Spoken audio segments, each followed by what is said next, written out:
So hello everyone, welcome to Pablo's chemistry. और आज आपके सामने जो वीडियो सीरीज़ हमने स्टार्ट करी थी एम फॉर्म की, ठीक है, उसमें हमने ग्रीन केमिस्ट्री चालू किया था और ग्रीन केमिस्ट्री का एक लेक्चर हुआ था जिसमें हमने इंट्रोडक्शन टू ग्रीन केमिस्ट्री कराया था।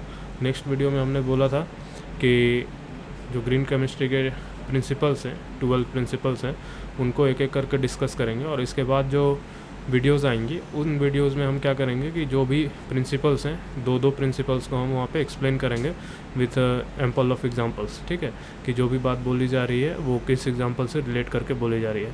साथ ही साथ हमने अपने कम्युनिटी टैब के थ्रू जो प्रीवियस ईयर क्वेश्चंस हैं हमने वहाँ पे बहुत सारे क्वेश्चंस अपलोड किए हैं, आप वहाँ उनका आंसर दे रहे हैं, ठीक है। तो ये अच्छी बात है।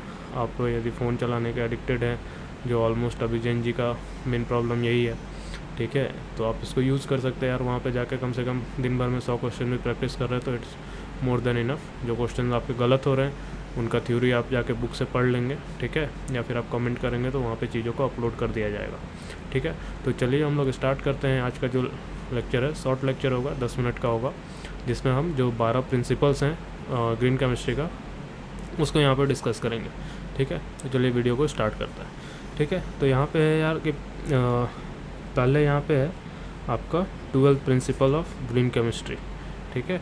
तो जो प्रिंसिपल ऑफ ग्रीन केमिस्ट्री है इसको दिया गया था Paul T Anastas and John C Warner के द्वारा 1988 में, ठीक है। तो ये जो 12 प्रिंसिपल हैं या 12 प्रिंसिपल हैं ग्रीन केमिस्ट्री के, इसमें बेसिकली फोकस कहाँ पे किया गया है? फोकस किया गया है कि इस तरीके से प्रिंसिपल्स को डिज़ाइन किया गया है जिसके थ्रू क्या करना है, जिसके थ्रू आपका जो डिज़ायर है, जो इंट्रोडक्शन में हम लोग पढ़े थे कि ग्रीन केमिस्ट्री का जो मतलब रिक्वायरमेंट है, जो डिमांड है, वो फुलफ़िल हो पाए। तो उसी को एक मतलब सिंपलेस्ट फॉर्म में रिप्रेजेंट किया गया है कि यदि इन चीज़ों को हम माइंड में रखेंगे तो हमारा जो रिएक्शन होगा वो अल्टीमेटली ग्रीन सिंथेसिस को प्रमोट करेगा या ग्रीन केमिस्ट्री को प्रमोट करेगा, ठीक है।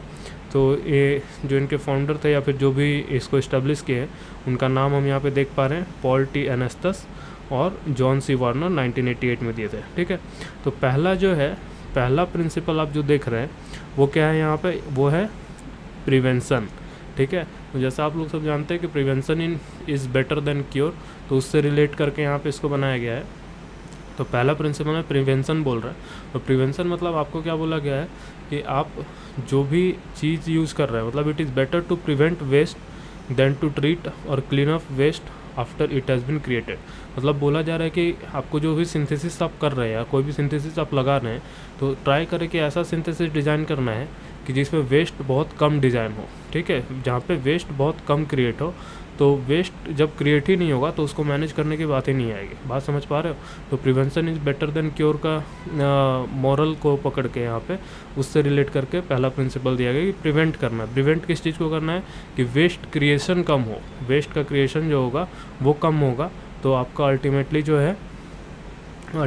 है आपका उसको मैनेज करने का कोई इशू नहीं आएगा, ठीक है।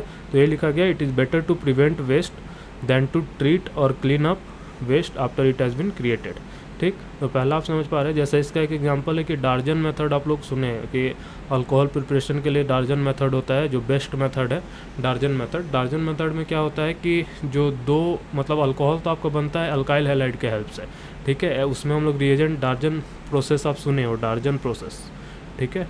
तो डार्जन प्रोसेस में हम लोग क्या करते हैं, SOCl2 के हेल्प से हम लोग अल्काइल हैलाइड को ट्रीट करते हैं और यहाँ पे अल्कोहल बनता है, ठीक है, अल्कोहल का सिंथेसिस होता है। ये सब बस सुन लें आप, ठीक है, क्योंकि नेक्स्ट जो वीडियोस होगा उसमें हम लोग एक्सप्लेन करेंगे इसको प्रॉपर तरीके से।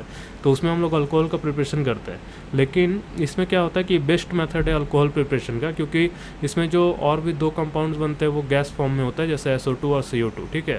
तो SO2 और CO2 गैसियस फॉर्म में होता है और वो मतलब इस्केप कर जाता है और जो आपका सॉल्वेंट बच रहा है वो प्योर आपको 100% प्योर अल्कोहल मिल जाता है। लेकिन इवन ये प्रोसेस को हम लोग ग्रीन केमिस्ट्री में कंसिडर नहीं कर रहे हैं। क्यों नहीं कर रहे हैं? क्योंकि जो वहाँ पे गैसेस प्रोड्यूस हो रहे हैं SO2 और CO2 वो क्या कर रहे हैं, इन्वायरमेंट को हार्म कर रहे हैं, ठीक है। तो वहाँ पे हम लोग इसको ग्रीन प्रोसेस में कंसिडर नहीं कर सकते। तो अल्टीमेटली बोलने का मतलब ये है कि हमको इस तरीके से कोई भी रिएक्शन को डिज़ाइन करना है जिससे क्या हो कि मेरा प्रिवेंशन हो, वेस्ट मटेरियल कम जनरेट हो, जिससे उसको मैनेज करना आसान हो जाए, ठीक। तो आते हैं दूसरे में। दूसरा बोला गया एटम इकोनॉमी। एटम इकोनॉमी में क्या है कि synthetic method should be design to maximise the incorporation of all material used in the process into the final product. मतलब बोला जा रहा है कि आप जितना एटम रिएक्टेंट में ले रहे हैं उसका 100% आपको मतलब प्रोडक्ट में यूटिलाइज हो जाना चाहिए। तो इससे क्या होगा, अल्टीमेटली वेस्ट आपका कम जनरेट होगा। यदि 100 एटम इधर आप रिएक्टेंट में ले रहे हैं तो 100 का प्रोडक्ट बन जाए, 100 का इन्वॉल्वमेंट प्रोडक्ट में रहे, तो अल्टीमेटली आपका क्या होगा, मतलब वेस्ट कम जनरेट होगा। वेस्ट कब जनरेट होता है, यदि आप 100 एटम मतलब रिएक्टेंट में कंसीडर कर रहे हैं, लेकिन आपका जो प्रोडक्ट वो सिर्फ 50 एटम का बन रहा है, तो जो 50 एटम और बचेगा वो क्या करेगा, वेस्ट जनरेट करेगा। तो इसलिए एटम इकोनॉमी वर्ड यूज़ किया गया है, अल्टीमेटली वो रिलेट कर रहा है प्रिवेंशन को। ठीक है, नेक्स्ट आ जाते हैं हम लोग लेस हाजार्डियस केमिकल सिंथेसिस। ठीक है, तो यहाँ पे क्या है कि आपको कम मतलब लेस हाजार्डियस केमिकल सिंथेसिस करना है। Whenever practicable synthetic method should be design to use and generate substance that possess little or no toxicity to human health and environment. तो आपको टारगेट ऐसा करना है कि जो भी केमिकल आप डिज़ाइन करें या सिंथेसाइज करें वो क्या होना चाहिए, हाजार्डियस नहीं होना चाहिए, ह्यूमन को या फिर कोई भी एनिमल को या एनवायरनमेंट को किसी तरीके से हार्म नहीं करना चाहिए। यदि हार्म भी करे तो उसका जो इंटेंसिटी हो हार्म करने का वो बहुत ज़्यादा कम हो। ठीक है, कि बहुत कम मतलब लेस हाजार्डियस हो, बहुत लेस को मतलब इम्पैक्ट करे, मास में इम्पैक्ट ना करे। ठीक है, तो आपको क्या करना है, ट्राई करना है, क्योंकि आपको भी पता है कि इतना केमिस्ट्री पता है कि 100% परफेक्ट कुछ नहीं होगा। ठीक है, 100% परफेक्ट नहीं होगा, लेकिन आप ट्राई करेंगे कि उसको मिनिमाइज़ करने के लिए। ठीक है, तो तीसरा प्रिंसिपल ये हो गया, पहला प्रिवेंशन, दूसरा एटम इकोनॉमी, तीसरा हो जाएगा less hazardous chemical synthesis, fourth आता है डिज़ाइन सेफर केमिकल। ठीक है, डिज़ाइनिंग सेफर केमिकल, इसमें क्या बोला जा रहा है, chemical product should be design to effect their desired function while minimising their toxicity.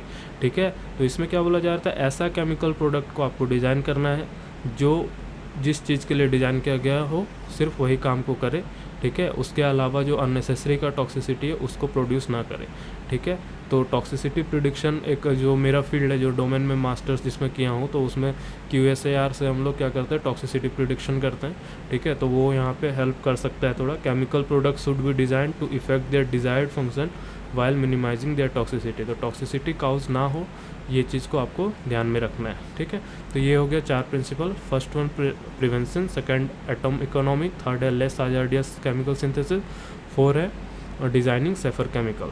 फिर नेक्स्ट देखते हैं हम लोग, नेक्स्ट है यहाँ पे सेफर सॉल्वेंट एंड ऑक्सिलरीज। ठीक है, तो आप जो भी सिंथेसिस कर रहे हैं उसमें आप कुछ ना कुछ सॉल्वेंट यूज़ करेंगे। ठीक है, या फिर ऑक्सिलरीज मतलब हो गया कि उसको रिएक्शन के साथ जो मेन कंपोनेंट्स है उसके अलावे जो भी चीज़ आप यूज़ कर रहे हैं, यूज़ ऑफ ऑक्सिलरी सब्सटेंसेज, जैसे यहाँ पे सॉल्वेंट लिखा हुआ है या सेपरेशन एजेंट लिखा हुआ है, मतलब जैसे आप ऑक्सिलरी वर्ड और कहाँ पढ़े, इंग्लिश में पढ़े, ऑक्सिलरी वर्ब होता है, हेल्पिंग वर्ब बोलते हैं उसको। ठीक है, तो जो हेल्प कर रहा है आपका सिंथेसिस में, और भी बहुत चीज़, जैसे एसीटोन हो गया, वो उसको कंटेनर को साफ़ करते हैं आप, मतलब जो बीकर है उसको एसीटोन से कभी कभी मतलब साफ़ करते हैं। ठीक है, तो वहाँ पे जो भी आप सॉल्वेंट्स यूज़ कर रहे हैं, तो ऐसे सॉल्वेंट्स आपको यूज़ करना है, should be made unnecessary wherever possible and innocuous when used. ठीक है, इनोकॉशियस व्हेन यूज्ड। तो यहाँ पे क्या बोला जा रहा है कि आपको ऐसा यूज़ करना है, इस तरीके से यूज़ करना है जहाँ पे उसका नीड है, जहाँ पे नीड नहीं है वहाँ पे उसको यूज़ नहीं करना है। तो सेफ़र सॉल्वेंट को ज़्यादा से ज़्यादा प्रमोट करेंगे, जिससे क्या होगा, इन्वायरमेंट में टॉक्सिसिटी नहीं फैलेगी। ठीक है, और कम हार्म होगा, तो अल्टीमेटली ग्रीन केमिस्ट्री प्रमोट होगा। ठीक है, 6 नंबर पे आते हैं डिज़ाइन फॉर एनर्जी इफिशिएंसी। ये भी इंपॉर्टेंट पॉइंट है। यहाँ पे बोला जा रहा है कि energy requirement of chemical processes should be recognised for their environmental and economic impact and should be minimised. If possible synthetic method should be conducted at ambient temperature and pressure. मतलब कि इस तरीके से यहाँ पे डिज़ाइन करना है कि आपका जो एनर्जी का एफिशिएंसी हो उसका कम्प्लीटली मतलब यूटिलाइजेशन हो, अननेसेसरी का कोई भी चीज़ का वेस्टेज ना हो, या फिर एनर्जी का मतलब वहाँ पे अननेसेसरी यूज़ ना हो, मतलब अननेसेसरी एनर्जी वेस्टेज ना हो। ठीक है, तो वही लिखा गया है कि energy requirement of chemical process should be recognised, कि कहाँ कहाँ क्या क्या एनर्जी रिक्वायरमेंट है इसका। ठीक है, और उसको फिर क्या करना है, कम करना है। कि पहले आप आइडेंटिफाई करेंगे कि मेरा कहाँ पे एनर्जी इन्वेस्ट हो रहा है, कहाँ का एनर्जी हमको देना पड़ रहा है, तो अब उसके हिसाब से फिर हम सोचेंगे कि कहाँ कैसे कैसे करके हम उसको मिनिमाइज़ कर सकते हैं। ठीक है, तो ये हो गया एनर्जी इफ़िशियंसी। इसको हम लोग आगे रिएक्शन के थ्रू, एग्जाम्पल के थ्रू हम लोग यहाँ पे पढ़ेंगे, क्योंकि जब आपके मास्टर्स के पेपर में ये चीज़ें आएंगी तो आपको वहाँ पे कोई भी स्टेटमेंट आप लिख रहे हैं तो उससे रिलेटेड आपको 2-3 रिएक्शंस वहाँ पे जो सुटेबल रिएक्शंस है उसको वहाँ पे आपको एग्जांपल देना होगा, तभी आपको फुल मार्क्स मिलेंगे। अदरवाइज सिर्फ ऐसे लिटरेचर लिखने से नंबर नहीं मिलेगा। ठीक है, तो सिर्फ मान लो आपके पास आ रहे हैं कि राइट द 12 प्रिंसिपल्स, तो आप 12 प्रिंसिपल्स लिख देंगे, हर प्रिंसिपल के 2-2 छोटे-छोटे एग्जाम्पल दे देंगे। लेकिन यदि बोला गया कि 2 को एक्सप्लेन करना है तो 2 को एक्सप्लेन करेंगे, और उसमें जो रिएक्शन है उनके मैकेनिज्म ये सब कुछ आपको वहाँ पे मेंशन करना होगा और बताना होगा कि क्या पहले क्या हो रहा था, बाद में क्या हो रहा है। ठीक है, 7th में आते हैं use of renewable feedstock. तो a raw material feedstock should be renewable rather than depleting whenever technically and economical practicable. ठीक है, तो यहाँ पे क्या बोला जा रहा है, प्रैक्टिसेबल, मतलब यहाँ पे बोला जा रहा है कि जो भी रॉ मटेरियल आप यूज़ कर रहे हो तो ऐसा रॉ मटेरियल सेलेक्ट करेंगे जो रॉ मटेरियल क्या हो, वापस से रिन्यू हो सकता है। ठीक है, वापस से उसको हम बार बार यूज़ कर सकते हैं। ऐसा नहीं कि एक बार यूज़ किया बेकार हो गया, तो बेकार होगा तो अल्टीमेटली क्या करेगा, आपके ऊपर इकोनॉमिकल बर्डन बनेगा। ठीक है, इकोनॉमिकल बर्डन की फिर नया खरीद के लाओ, फिर नया खरीद के लाओ, और उसके बाद वो जो वेस्ट हो रहा है वो वेस्ट क्रिएट करता जा रहा है। तो वेस्ट क्रिएट, उसका डंपिंग मैनेजमेंट, ये सब भी फिर क्या होगा, मतलब अल्टीमेटली अर्थ में वेस्ट को बढ़ा रहा है। ठीक है, तो वेस्ट मैनेजमेंट होना चाहिए आपका प्रॉपर। तो इसलिए बोला जा रहा है कि आप ऐसा फीड स्टॉक यूज करें जिसको आप बार बार यूज़ कर सकते हैं, रिन्यू करके यूज़ कर सकते हैं। ठीक है, रिन्यूएबल, नॉन रिन्यूएबल आप जूनियर क्लासेस में पढ़े हैं। एक होता है जो रिन्यू हो जाएगा, दोबारा यूज़ कर पाएंगे। ठीक है, एक होता है जैसे दुबई का सेक का कपड़े के जैसा, वो एक बार जो पहने उसको दोबारा फिर नहीं पहनेंगे। समझ पा रहे हैं? तो आपको कैसा करना है, रिन्यू, बार बार उसको पहनना है। समझ पा रहे, बार बार उसका यूज़ करना है। फिर आ गया क्या, रिड्यूस डेरिवेटिव्स। इसमें क्या बोला जा रहा है कि जो भी डेरिवेटिव है, unnecessary derivatisation, use of blocking group, protection, deprotection, ये सब आप पढ़ेंगे, एडवांस ऑर्गेनिक केमिस्ट्री में ही पढ़ेंगे कि किस तरीके से हम किसी एक ग्रुप को प्रोटेक्ट करते हैं दूसरा केमिकल का यूज़ करके, उसके बाद दूसरा रिएक्शन कराते हैं।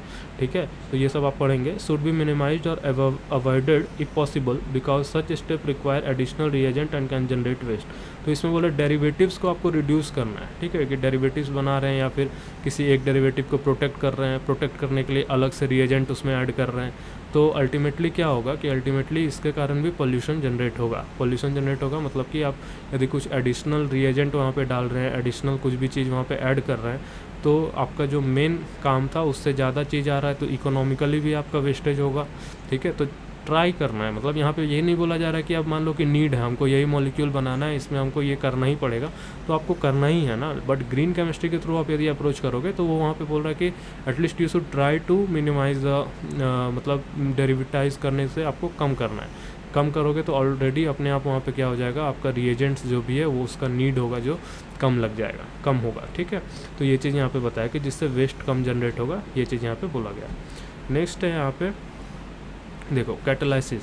तो कैटालाइसिस के बारे में बोला है कि catalytic reagent are superior to stoichiometric reagent. तो कैटलिस्ट आपको पता है कि कैटलिस्ट हमेशा क्या होता है, रिन्यूएबल होता है, कि कैटलिस्ट का अमाउंट आपको कम ऐड करना पड़ता है, और वो हर बार क्या होता है, मतलब रिएक्शन में पार्ट लेता है बट रिएक्शन में प्रोडक्ट में इन्वॉल्व नहीं होता, वो बार बार रीजनरेट हो जाता है। आप थोड़ा सा कैटलिस्ट डालेंगे वो रिएक्शन चलता जाएगा बार बार। ठीक है, तो इसलिए कैटलिस्ट आपको क्या करना है कि कैटलाइसिस का यूज़ करना है। तो कैटलाइसिस आपको क्या करता है कि यदि आप ऐसा कुछ रिएजेंट यूज़ कर रहे हैं जो कंज्यूम हो जा रहा है रिएक्शन में, तो वो क्या होगा, वो आपको बार बार ऐड करता रहना होगा। बट कैटलिस्ट क्या है, कैटलिस्ट कंज्यूम नहीं होता है रिएक्शन में, वो रिएक्शन का रेट को फास्ट कर देता है, बट वो एज इट इज़ वहाँ पे बना हुआ रहता है। तो इसलिए कैटलिस्ट का यूज़ करने के लिए बोला जा रहा है, तो कैटलाइटिक रिएजेंट आपको यूज़ करना है जो ज़्यादा बेटर होगा। फिर होता है डिज़ाइन फॉर डिग्रेडेशन, मतलब chemical products should be design so that at the end of their function they break down into innocuous, मैं गलत प्रोनाउंस कर रहा हूँ इसको, degradation product and do not persist in environment. मतलब बोल रहे ऐसा प्रोडक्ट आप बनाइए, ऐसा प्रोडक्ट बनाइए जो इन्वायरमेंट में क्या हो जाए, अपने आप टूट जाए, ख़त्म हो जाए। जैसे ऑर्गेनिक में आप पढ़े हैं, मतलब PHBV, ये एक पॉलीमर है जो क्या है, बायोडिग्रेडेबल पॉलीमर है। ठीक है, जैसे पॉलीथीन है अपना प्लास्टिक, प्लास्टिक क्या है, प्लास्टिक ऐसा पॉलीमर है जो कभी ख़त्म नहीं हो रहा, समझ पा रहे हो, वो इन्वायरमेंट में परसिस्टेंट है। जैसे एक एग्जांपल दिया था पिछले वीडियो में DDT, तो DDT भी क्या है, परसिस्टेंट है, वो ख़त्म नहीं हो रहा है, ठीक है। लेकिन PHBB जो है ये बायोडिग्रेडेबल है, ये ख़त्म हो जाएगा इन्वायरमेंट में। तो आपको ऐसा प्रोडक्ट डिज़ाइन करना है जो इन्वायरमेंट में अपने आप क्या हो जाए, ख़त्म हो जाए, ठीक है, अपने आप क्या हो जाए, ख़त्म हो जाए। तो ये बोला गया। इसके बाद real time analysis for pollution prevention, ठीक है, मतलब बोल रहा है कि analytical methodology need to be further developed to allow real time in process monitoring and control prior to the formation of hazardous substance. तो इसमें बोला जा रहा है कि आपको इस तरीके से डिज़ाइन करना है कंपाउंड को, ठीक है, इस तरीके से कंपाउंड्स को डिज़ाइन करना है जिससे क्या हो, जिससे मतलब रियल टाइम में जब वो कंपाउंड को हम बना रहे हैं तो उसी टाइम हमको पता चल जाए कि ये आगे जाके कितना ज़्यादा हार्म करने वाला है, इसका क्या मतलब फेट होगा, ठीक है, इसका आगे जाके फेट क्या होगा वो हमको उसी टाइम पे मॉनिटर करना है कि किस इंटेंसिटी तक ये हार्म करेगा, और उसी टाइम हमको डिसीजन लेना है कि वेदर हम इसको प्रोड्यूस करें, इसको बनाएं या ना बनाएं, ठीक है। फिर आता है 12th नंबर जो लास्ट है, इसमें क्या है, inherently safer chemistry for accident prevention, ठीक है, मतलब substance and the form of the substance used in chemical process should be chosen to minimise the potential for chemical accident including releases explosion fire. मतलब ऐसा substance का use करना है जिससे lab का एक्सीडेंट्स जो भी होता है वहाँ पे मिनिमाइज़ हो जाए, ठीक है, मिनिमाइज़ हो, और जो भी एक्सप्लोजन और फायर हो उसका केसेस वहाँ पे क्या हो जाए, कम हो जाए। Inherently safer chemistry for accident prevention, तो एक्सीडेंट प्रिवेंशन के लिए आपको सेफ़र चीज़ वहाँ पे यूज़ करना है, ठीक है, प्रॉपर इस तरीके से मैनेजमेंट करना है वहाँ पे कि कोई ज़्यादा बड़ा एक्सीडेंट एक्सप्लोजन वहाँ पे टेक प्लेस ना ले, हर चीज़ के लिए प्रॉपर SOP वहाँ पे लगाना है आपको, ठीक है। तो ये हो गया आपका टोटल 12 प्रिंसिपल जिसका हमने बेसिक इंट्रोडक्शन यहाँ पे दिया है, ठीक है। तो ये पॉइंट वाइज आपको एक सीरियल में आपको याद होना चाहिए, ठीक है।